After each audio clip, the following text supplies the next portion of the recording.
روزتون بخیر. خوبی؟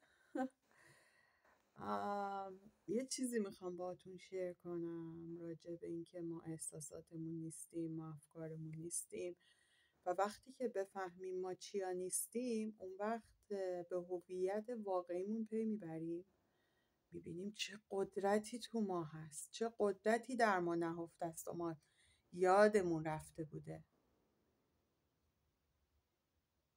میپرسن مدیتیشن میتونه ما رو ثروتمند کنه؟ بله. مدیتیشن یعنی رسیدن به اون خود واقعی، اون حقیقت درونیمون، بدون هیچ چیز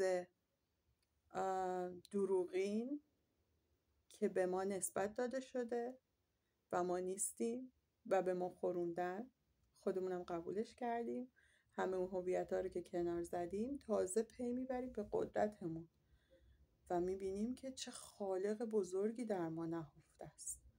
اون موقع است که هیچ کس نمیتونه جلو ثروتمند شدنمون رو بگیره.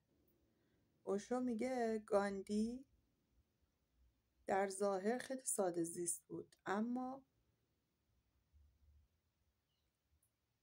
ثروت هنگفتی داشت و اطرافیانش میگفتن ما میلیون ها روپیه باید خرج کنیم تا جلوی پولدار شدن گاندی رو بگیریم.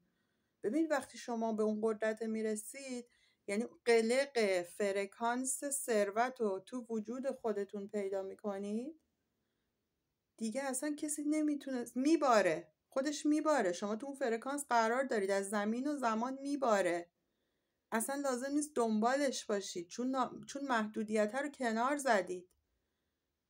چرا ما افکار و احساساتمون نیستیم؟ چون افکار و احساساتمون ما رو محدود کردن. به همون سالیان سال در طول عمرمون گفتن پول بده، پول سخته، باید با درد سر به دست بیاد، رنج فلان. گفتیم خب پس ولش کن، مال من نیست، مال از ما بهترونه.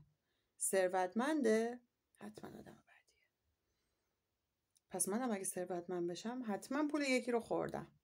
و بگردید تو خودتون دنبال این افکار و احساساتی که نیستید و باورهای غلطی که جامعه، خانواده، میدیا و بهتون داده در مورد پول، همه اون لایه ها رو کنار بزنید، بگردید دنبال اون ترسا و دروغا، همه‌شو بزنید کنار، بریزید دور. بعد به قول خارجی ها تپین تو فرکانس ثروت بکنید، دیگه اصلا کسی نمیتونه جلوشو بگیره. چون اینو شما داریدش، تو وجودتون هست، کسی قرار نیست بهتون بده، تو وجودتونه.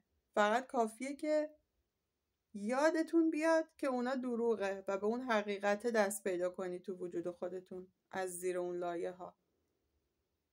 موفق و ثروتمند باشید.